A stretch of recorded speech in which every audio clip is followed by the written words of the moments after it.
السلام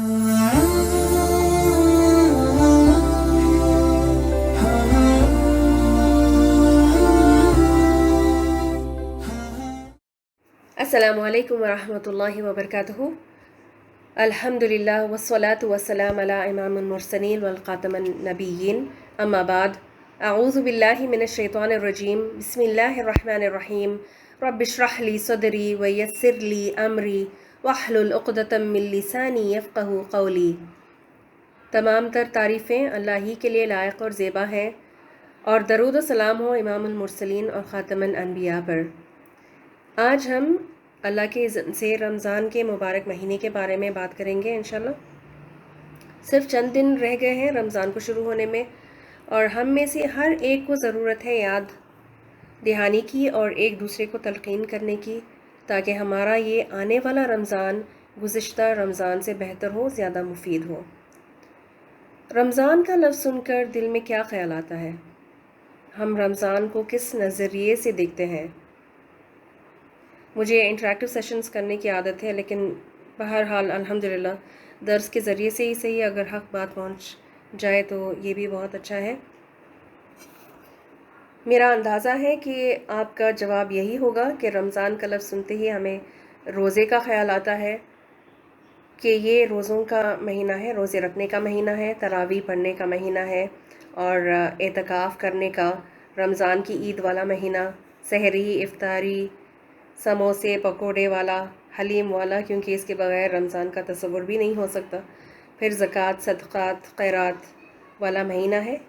یہ سب اپنی جگہ صحیح ہیں، لیکن قرآن میں رمضان کا لفظ ایک ہی بار ایک ہی آیت میں آتا ہے، اور وہ ہے سورۃ البقرہ کی آیت نمبر 185 میں، جس میں ارشاد باری تعالی ہے، بعد ان اقول اعوذ باللہ من الشیطان الرجیم شہر رمضان الذی انزل فیہ القرآن الی الآخری آیہ۔ ماہ رمضان وہ مہینہ ہے جس میں قرآن نازل کیا گیا، لہٰذا رمضان کے مہینے کی عظمت اور برکت کس وجہ سے ہے؟ قرآن کے نزول کی وجہ سے، روزوں کی وجہ سے نہیں کہا گیا اس میں، حالانکہ ہے روزے کا ذکر بھی اسی آیت میں آگے ملتا ہے، پھر اس کے اگلی آیت میں بھی روزوں کا ذکر ملتا ہے، لیکن قرآن کی وجہ سے رمضان اہم ہے، اس بات کو ثابت کیا گیا اس آیت میں۔ اسی طرح سورۃ القدر میں فرمایا، انا انزلناہ فی لیلۃ القدر، ہم نے اس کو یعنی قرآن کو لیلۃ القدر کی رات میں نازل فرمایا۔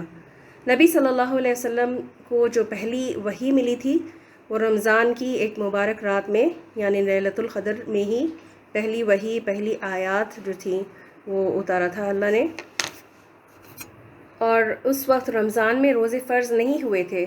بعد میں جب نبی صلی اللہ علیہ وسلم مدینہ تشریف لائے تو رمضان میں روزے رکھنا فرض کیا گیا تھا۔ تو رمضان میں سب سے امپورٹنٹ کام جو ہم نے کرنا ہے وہ کیا ہے؟ قرآن کی زیادہ سے زیادہ تلاوت کرنا، اور اسی موقع پر میں یہ بھی بتاتی چلوں کہ پورا قرآن مکمل کرنا مقصد نہیں ہونا چاہیے، غلط تلفظ کے ساتھ، زبر زیر پیش کی غلطیوں کے ساتھ پڑھنا درست نہیں ہوگا۔ ایسا سچویشن نہ آئے جس میں قرآن اپنے خلاف گواہی دے کہ اس بندی نے غلط پڑھا، کیونکہ ایک زبر زیر پیش سے، ایک حرکت کی بھی تبدیلی سے اور ایک حرف کی تبدیلی سے معنی میں بہت فرق پڑتا ہے، اور اس کو اگر ہم سنجیدگی سے نہ لیں تو قرآن کا جو اوریجنل ٹیکسٹ ہے پھر وہ ختم ہی ہو کر رہ جائے گا۔ مثال کے طور پر سورۃ الناس کی آخری آیت کیا ہے؟ من الجنۃ والناس۔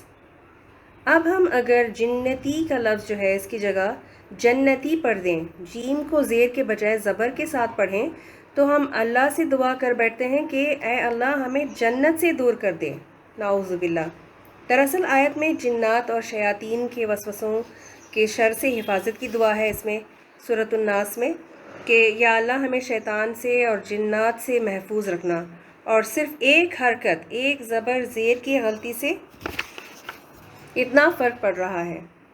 اسی طرح ایک اور لفظ دیکھیں، اس میں حرف کی اگر ہم تبدیلی کریں، جیسے قبر ہے اور خبر، اس میں اگر حرف کی تبدیلی ہو تو پھر معنی بھی بدل جاتا ہے۔ قاف کے ساتھ قبر کا مطلب ہے میتوں کو دفنانے کی جگہ، قبرستان کا خبر جو ہے نا، یہ قبرستان والی خبر، اور اگر ہم اس کو خا کے ساتھ پڑھیں، جیم ہا خا جو ہے نا، خا کے ساتھ پڑھیں تو یہ خبر بن جاتا ہے، یعنی خبریں، نیوز کا معنی دیتا ہے۔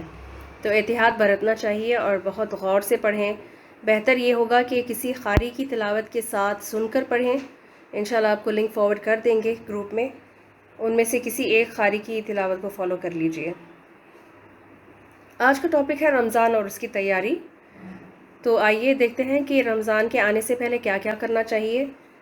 ویسے تو سوشل میڈیا کے ذریعے ہر پلیٹ فارم پر آپ کو ڈھیروں میسیجز اور PDF مل رہے ہوں گے، اردو میں بھی، انگلش میں بھی، واٹس ایپ پر، انسٹاگرام، فیس بک، دور قرآن کے لنکس وغیرہ سب مل رہے ہوں گے آپ کو، جس سے ہم کنفیوز ہو جاتے ہیں بہت زیادہ، اور جب ہم اس اسکیڈیول کو فالو کر نہیں سکتے تو ڈی موٹیویٹ بھی ہو جاتے ہیں، اور ایک اداسی سی ہونے لگتی ہے کہ ہم نے رمضان میں کچھ زیادہ نہیں کیا، کچھ زیادہ کر نہیں سکے۔ جو بھی آپ کو رمضان کے پلانرز وغیرہ ملتے ہیں نا، تو اس کو اپنے حساب سے کسٹمائز کر لیجئے، اپنے روٹین میں جو آپ کو سوٹ کرے اس کو مولڈ کر لیجئے۔ جو بھی پلانرز یا ٹائم ٹیبل وغیرہ آپ کو دیے جاتے ہیں اس میں، تو اس کو پوری طرح سے اگنور نہ کریں، اس کو اپنے حساب سے کسٹمائز کر لیجئے۔ کسی کے چھوٹے بچے ہوتے ہیں، تو کسی کے عمر رسیدہ بزرگ گھر میں ہوتے ہیں جو روزے نہیں رکھ سکتے، تو ان کی ریکوائرمنٹس اور نیڈز کو اٹینڈ کرتے ہوئے، یا پھر کچھ لوگ جوائنٹ فیملی سسٹم میں بھی رہتے ہیں، تو ان حالات میں ایک ہارڈ اینڈ فاسٹ رول کے ساتھ ایک اسکیڈیول کو فالو کرنا بہت ہی مشکل ہوگا۔ تو اپنے حساب سے آپ خود اپنا ٹائم ٹیبل بنا لیں۔ رمضان کے مہینے کو ایک بہت معزز مہمان سمجھ لیجئے، جس کے ساتھ ہم نے کوالٹی ٹائم گزارنا ہے۔ پورے ایک مہینے تک ہم نے اس کو اپنا وقت دینا ہے، اپنا قیمتی وقت اس کے ساتھ لگانا ہے۔ تو اس مہینے کے شروع ہونے سے پہلے اپنے گھر کی صفائی کر لیں۔ روزمرہ کی صفائی تو ہوتی رہے گی، لیکن ڈیپ کلیننگ آپ ابھی کر لیجئے۔ پھر شاپنگ، چاہے وہ عید کے کپڑے کی ہو یا گروسری راشن لانے کی، سودا لانا، یہ سب ابھی ختم کر لیں تاکہ آپ کو بار بار روزے کی حالت میں باہر نہ جانا پڑے۔ تو باہر کے سارے کام نپٹا لیں۔ اس کے بعد ٹائم کنزیومنگ جو بھی کام ہے، مثلا ادرک اور لہسن چھیلنا اور ادرک لہسن کا پیسٹ بنانا، جس میں کافی ٹائم بھی لگ جاتا ہے، تو اس کو ابھی سے سٹاک کر لیجئے، اس کو بنا لیجئے۔ مینیو بھی پلان کر لیں کہ سحری اور افطاری میں آپ نے کیا بنانا ہے، تو اس کے لیے بھی جو چیزیں ہوں گی تو پھر اس کو بھی سٹاک کرنا پڑے گا آپ کو، اور اس میں ماڈریشن اور اعتدال کا خیال رکھیں۔ یہ نہ ہو کہ پہلے ہفتے میں دسترخوان یہاں سے لے کر وہاں تک بھرا ہوا ہو اور دھیرے دھیرے بیر منمم ہوتا جائے۔ آخری عاشرے کے لیے، رمضان کے آخری 10 دنوں کے لیے آپ نے اپنی انرجی کو بچا کر رکھنا ہے، کیونکہ آخری 10 دن اور 10 راتوں میں آپ کو ایکسلریٹر لگانا پڑے گا۔ شروع میں ہی ایگزاسٹ ہو جائیں گے تو آخری کے حصے کے اجر سے محروم رہ جائیں گے۔ سو ریممبر، ماڈریشن از دا کی ایلیمنٹ۔ پھر اگلا پوائنٹ یہ ہے کہ رمضان کے شروع ہونے سے پہلے اپنے رشتہ داروں سے مل لیجئے، بات کر لیجئے۔ اگر کسی سے کوئی انبن ہو، کوئی رنجش ہو کسی سے، تو دل صاف کر لینا چاہیے، کیونکہ عبادت قبول ہوتی ہے جب ہمارا بندوں کے ساتھ بھی تعلق صحیح ہو، درست ہو۔ رمضان کو نیگیٹو یا ایل فیلنگز کے ساتھ دل میں کسی کی خلاف کچھ بھی لے کر شروع نہ کریں۔ پھر رمضان کا استقبال دعاؤں کی کثرت کے ساتھ کریں۔ آپ صلی اللہ علیہ وسلم اور صحابہ رضی اللہ عنہم اجمعین رمضان سے پہلے بہت زیادہ دعائیں کرتے تھے، اور دعا کیا ہوتی تھی؟ اللہم بلغنا رمضان، یہ کہہ کر وہ دعا کرتے تھے، دعا مانگا کرتے تھے کہ یا اللہ ہمیں رمضان تک پہنچا دے، یعنی رمضان کو دیکھنا نصیب فرما، رمضان کی برکتیں حاصل کرنا، اس کا اجر و ثواب پا لینا نصیب فرما۔ اس دعا کو مانگنے کی ہمیں بھی بہت زیادہ ضرورت ہے۔ آپ دیکھیں کہ ہر گھر میں کوئی نہ کوئی رشتہ دار یا جان پہچان کے لوگ ہیں جو پچھلے رمضان میں زندہ تھے اور اس رمضان میں ہمارے بیچ نہیں۔ یہ بات میں پورے دعوے کے ساتھ کہہ سکتی ہوں، اور ایسا ہی ہے نا، کم از کم ایک فیملی ممبر کا انتقال تو ہوا ہے لاسٹ رمضان اور اس رمضان کے درمیان۔ تو دل کی گہرائیوں سے اور پورے شعور سے دعا کریں، اے اللہ اس رمضان کا مشاہدہ کرنا ہمارے لیے نصیب فرما، اللہم بلغنا رمضان، آمین یا رب۔ اس کے ساتھ ہمیں روزے رکھنے کی اور نیکیاں مزید کرنے کی نیت بھی کر لینی چاہیے، کیونکہ جب ہم کسی کام کی اچھی نیت کر لیتے ہیں تو اللہ سبحانہ تعالیٰ اس پر بھی اجر لکھ دیتے ہیں، اور جب ہم تیاریاں کر رہے ہیں رمضان کی تو اس کا بھی ہمیں اجر ملے گا، کیونکہ ہم سارا کچھ رمضان کی نیت سے ہی کر رہے ہیں نا، تو پھر اس کا بھی اجر ہوگا انشاءاللہ۔ پھر جب رمضان کا ہلال، رمضان مبارک کا چاند نظر آ جائے تو اپنے دوست احباب کو، ہمسایوں کو، گھر والوں کو، رشتہ داروں کو، سب کو مبارکباد دیں چاند دیکھنے کی دعا کے ساتھ۔ اور چاند دیکھنے کی دعا کیا ہے؟ اللہم احلہ علینا بالیمن والایمان والسلامتی والاسلام ربی و ربک اللہ۔ یا اللہ ہم پر یہ چاند امن، ایمان، سلامتی اور اسلام کے ساتھ طلوع فرما، اے چاند میرا اور تیرا رب اللہ ہے۔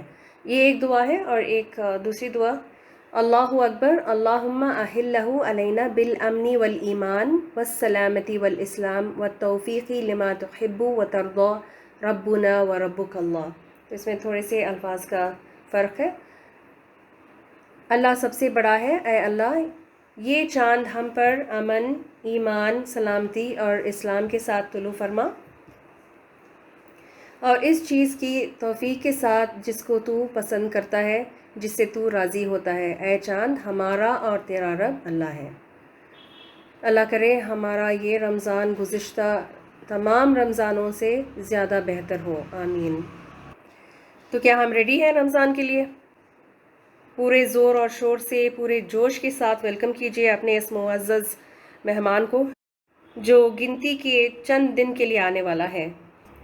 مین پوائنٹ پر فوکس رکھیں کہ رمضان ہم سے اپنا زیادہ سے زیادہ ٹائم چاہتا ہے، تو اس کو اپنا قیمتی وقت دیں، اور یہ کیسے ہوگا؟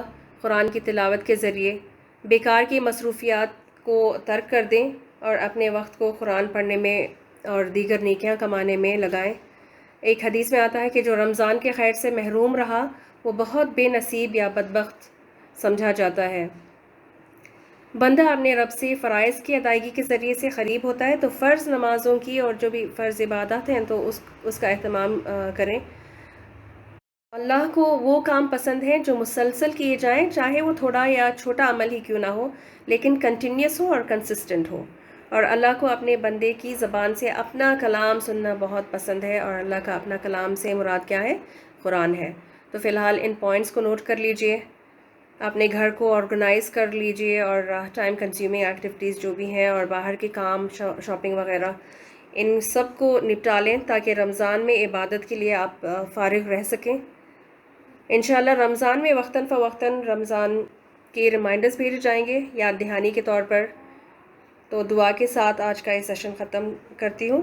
اللہم بلغنا رمضان، آمین۔ سبحانک اللہم و بحمدک، نشہد ان لا الہ الا انت، نستغفرک و نتوب الیک۔ السلام علیکم ورحمۃ اللہ وبرکاتہ۔